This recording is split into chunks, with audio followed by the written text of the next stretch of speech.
And jumping your e-bike can definitely be a load of fun out on the trails, but if you never jumped before, getting those first few inches of air under your tyres can be pretty scary. But fear not, today's video we're going to be teaching you how to take those little baby steps, get your first few inches of air. Get ready for takeoff.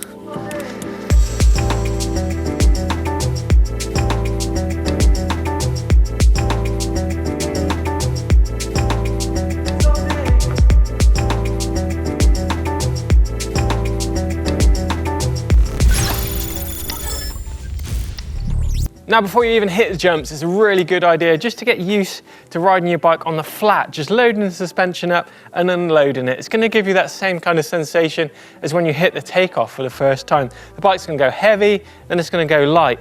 And a really good way of doing it is just literally squashing the bike into suspension, feeling how bouncy the rebound is, getting your weight sort of dialed, making sure you're not too far forward or too far back. Just learn how that bike feels.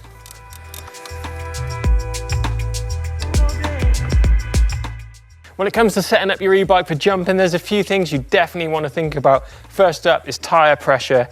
Generally, when we're riding trails, we run quite a soft tyre for grip, corner and things like that. But when it comes to jumping, if you've got soft tyres, they're going to be all squirmy and giving you really funny shapes out the lip. So make sure you add a few PSI into there. Ballpark figure would be about 30 to 35 PSI. Also makes the tyre a lot more faster rolling. And then suspension is definitely something you want to think about too. If your suspension's too soft, you're going to be bottoming out on every single takeoff. So think about adding a little bit more PSI to those shocks, and rebound as well is definitely key. The great thing about bouncing the bike around on the flat is to get to know the speed of that bike. If you've got a shock that is rebounding faster on the rear than the fork, it's going to create a really unbalanced feel and something that's quite hard to correct when you're in the air. So just make sure suspension is definitely set up before you even think about going jumping. And lastly, don't forget to slam that seat. When it comes to choosing the type of jump that you're going to learn to jump on as well, you need to think about whereabouts it actually is on the hill. You want it on quite level ground, because if you start hitting jumps that are downhill, it's actually quite a different technique as to what it is on the flat. As well as think of things like the run in and the run out. You want a nice bit of straight run into it where you haven't got no jumps or bumps, things like that. It just gives you a little bit of time to get settled. And also the run out's quite important as well. You don't want kind of like big trees in the way or things to avoid. You just want a nice big run out, because if things get out of shape, it's going to give you that bit more leeway to scoot off the trail rather than hit a tree or disappear off down a bank or something. First run, you just literally need to get used to the shape of the takeoff. Just come in nice and steady, take a look and get familiar with the jump. Second run, you come into it, just preload the fork, get used to popping the front wheel out of the takeoff. You've got one wheel in the air, it's time to get the back wheel in the air. Next run, I'll come in with a little bit more speed, a bit more preload into the face of the takeoff, and I've popped the bike in, and voila, front and back wheels both in the air.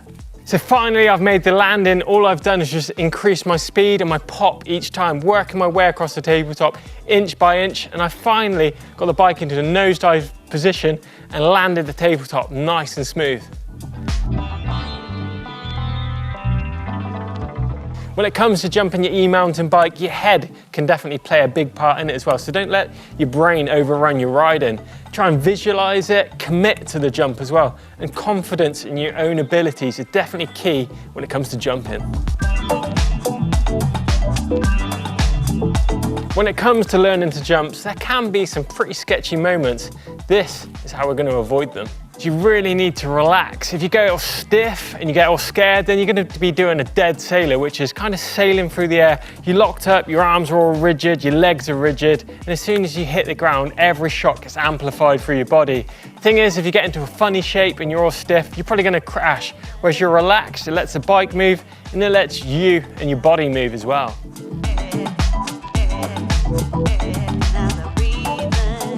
Make sure you finish your pedaling at least 2 or 3 bike lengths before the actual takeoff.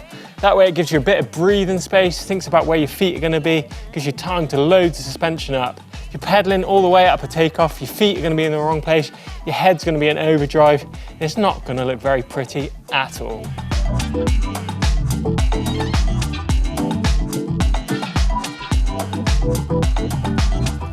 So when it comes to the dreaded nosedive, it's usually because your weight's either too far backwards on takeoff or suspension's got a bit too fast rebound, usually on the rear shock. So you either need to adjust your weight into the middle of the bike on the takeoff or have a look at your rebound settings. To jump in, it's all about progression, and a great place to progress is your local bike park. These places are full of jumps the whole way down. Every run you can go a little bit bigger on those jumps and dial it in as the day progresses. So just take small steps and you'll be jumping before you know it. But if you want to see more of the mistakes that I talked about in today's video, then check out jumping mistakes. That one's down here. Give us a thumbs up if you enjoyed it. Drop some comments on how you learned to jump in the box below. Click on the globe to subscribe to EMBN, and we'll see you in the next video.